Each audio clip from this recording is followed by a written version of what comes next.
Good morning, everyone. This year, we are witnessing the longest war against a people in history. 100 years on, Palestinians are struggling for life and freedom in their country, which is at the moment granted for most people on earth. That simple freedom is denied them for 100 years. And they are still struggling on. On the 9th day of December 1917, barely 1 month after the capture of Beersheba and the infamous Balfour Declaration, General Allenby strode in Jerusalem streets on foot, out of deference to the sanctity of the place. His military intelligence chief, Meiratz Hagen, who credited himself with the ruse to capture Beersheba, was not so diplomatic. He bluntly stated in his memoirs, "We enter on this, the seventh crusade, to once and for all evict all the Muslim Turks from the sacred place of Christianity. The idea of Jerusalem becoming an Arab city revolts me." That day ended 1400 years of Arab and Muslim rule and 4,000 years of Palestinian control and life in their city of Jerusalem, Al-Quds. The players who did it, the colonial powers, whether new or old, are pursuing the same policy today, 100 years on.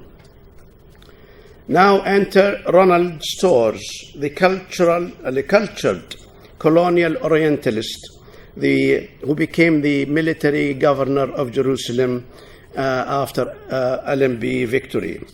He introduced the Hebrew language for the first time, spoken then on daily basis by a minority of the minority of Jews in Jerusalem, who comprised only 9% of the population. He changed the names of streets and from Islamic heroes to Christian saints of the Crusade period. He issued a public notice that no person shall demolish, erect, alter, or repair the structure of any building in the city of Jerusalem. That was not out of preservation of Jerusalem, but to start an archaeological campaign to verify the veracity of the Bible and the Jewish link to it.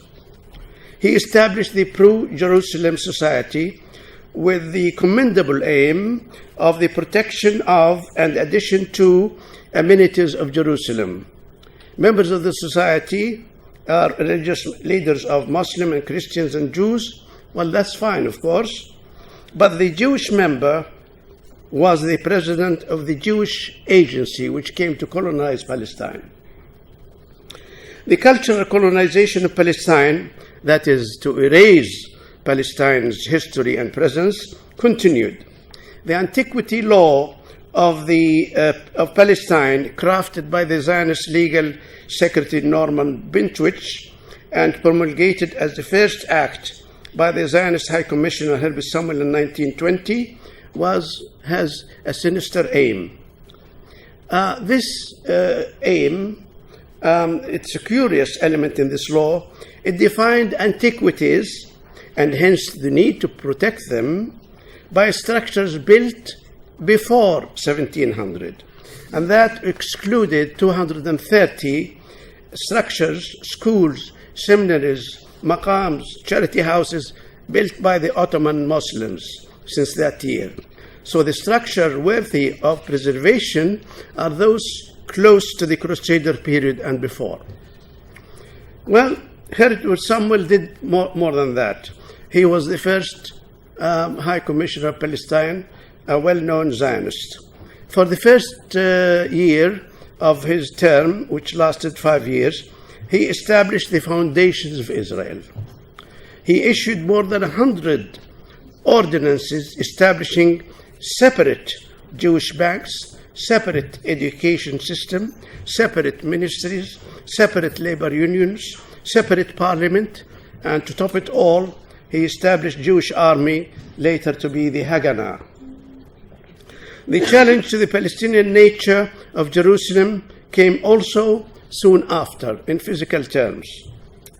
In 1929, some Bolshevik Jews who immigrated to Palestine set up permanent structures and banners claiming the western wall of Al-Haram al-Sharif to be the Wailing Wall, to be Jewish property. Britain established an international commission of Sweden, Switzerland, and Netherlands, all Christian countries, none of them is Britain, to investigate. The 1930 report of the commission stated that the ownership of the wall, as well as the possession of it and those parts of the surrounding, accrues to the Muslims, and the wall itself, as being an integral part of Al-Haram al-Sharif, was a Muslim property. The Jews can worship there, but leave no permanent structures. But what happens after that? The influx of Jewish European settlers under the mandate led to 1936 revolt. Their numbers have increased, and the Palestinians revolted against that. Britain military brutally quelled the revolt and decimated the Palestinian society completely. So we can consider, quite rightly, 1939, 10 years before Al-Nakba, that was the British-inflicted Nakba on Palestinians. But Ben Gurion was ready, of course, to bounce in Palestine. In May 1942, Biltmore Conference, attended by 600 Zionist leaders, Ben Gurion declared Palestine to be Jewish Commonwealth in 1942. By 1947, Jews became 30% of the population, but they still, under the British collusion, owned no more than 6.5% of the land. So in 1947, this is the Jerusalem boundary during the mandate. This is one of 1,200 divisions, administration of Palestine. Palestine has about 1,200 towns and villages. Each one of them has a village land or city land, and this was the boundary of Palestine, of Jerusalem. At that time, the black area is the old city of Jerusalem. But then the partition plan came. I'm sure you heard a lot about the partition plan. Partition plan suggested 55% of Palestine to the new Jewish immigrants who composed 30%, mostly recent immigrants. Many of them were not Palestinian citizens, and 45% for Palestinians. Let me just remind you of something which you already may not heard about. The partition plan has no binding authority whatsoever. It was only a recommendation. And the recommendation would be accepted if the parties concerned would agree to it. In Bosnia and Herzegovina, there has been 5 or 6 partition plans. It was then accepted after many trials. And that was between 2 indigenous people. In Palestine, the partition was between indigenous people and new settlers. So when the partition plan came, the Israelis found this is a very good opportunity to jump on Palestine. They started to do that. Yes, I'm sorry. This is the boundary of Jerusalem under the partition plan. In the blue line, it contains Jerusalem and many villages around it. So the Israelis wanted to take over Palestine, and they started to do that. This is the situation in March 1948, 4 months after the partition plan. They took the red areas, occupied it, expelled the population in that area, and then something strange for them happened in March 1948.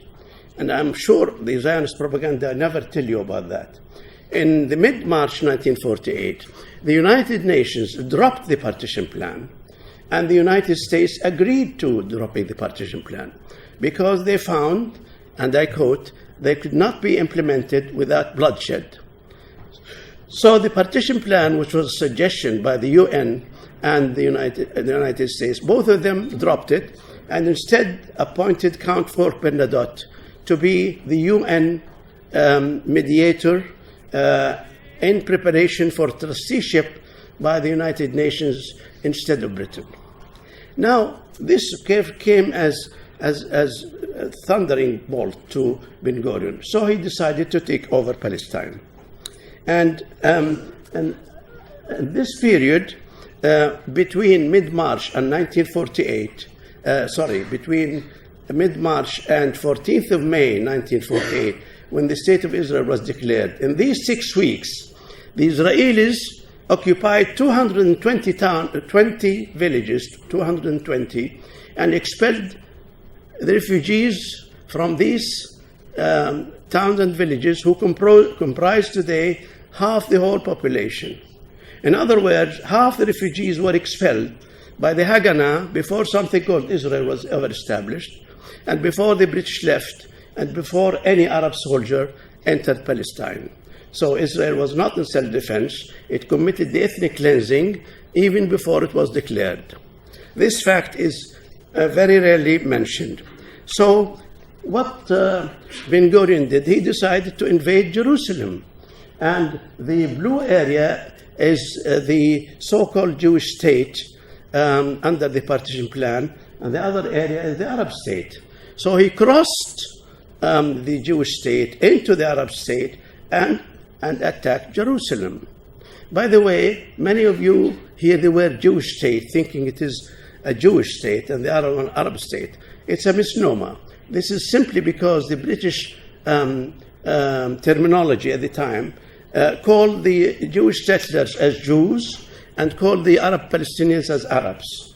The United Nations would never condone establishing a racist or religious state. So when they say religious Jewish state, they don't mean that. They mean the area of Palestine to be governed by the Jewish settlers. And in that area, the Palestinians were 50% of the population. And in the Arab state, there were no Jews. So what I wanted to tell you here, that Israel occupied West Jerusalem illegally even in 1948. Today we talk about 1967, that Israel occupied the eastern part of Jerusalem. But both sides of Jerusalem have been occupied illegally at different dates. When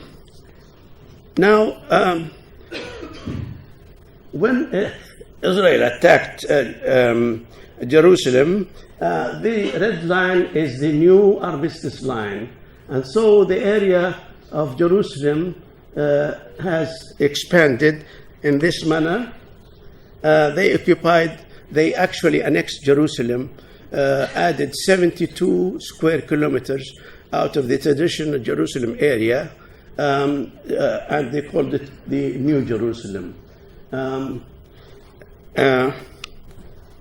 Here is something you have to see. This is called the Harat al-Magharba, or the Moroccan quarter. It is adjacent to Burak Wall, and this is the Aqsa Mosque here. This Moroccan quarter is 800 years old, built by Salah ad-Din for Moroccan pilgrims. 1 week after Israel occupied East Jerusalem, they destroyed it. The yellow area is what it was, the Moroccan quarter. The pink area has been partially destroyed. The other area is not destroyed. The red dots indicate religious sites and mosques which have been destroyed, 800 years old. The brown one on the right is Masjid al-Aqsa. And this was done in 1 week. You see, it became empty. And many of the occupants of the Harat al-Magharba was buried under the rubble. They did not give them time to leave. And so here is what it was. And then here is what it came. And that is where Mr. Pence, the VP, introduced his prayers into the stone of the Wailing Wall in this empty area where people have been expelled from Jerusalem and their 800 years old houses destroyed. So after that, Israel expanded more in the neighboring area, and then they added 172 square kilometers, so total 244 square kilometers added to Jerusalem. And what happens, of course, is that when they built the construction wall, or the apartheid wall around it, many of the Palestinian villages have been surrounded. And now you can see how many settlers are introduced in Jerusalem area. This, of course, these are 2010 numbers. Now there are more than that. And there you can see how many settlers they have introduced in Jerusalem area. Now, what happened, of course, to the Palestinians themselves, they have been surrounded, of course. And you can see the red area. These villages in red have been surrounded by the apartheid wall, and they cannot move. And then this one, and this one, and this one. So these become isolated, and they have all the kind of plans to make them refugees again. As you well know, here are the areas Israel took the red areas out of old city of Jerusalem, and then they wanted to expand that into so-called Holy Basin to take over the whole city outside the Jerusalem. I'm sure you are aware we are all living in the time when we see somebody called Trump coming into the picture, reenacting not only Balfour legacy, but much more than that.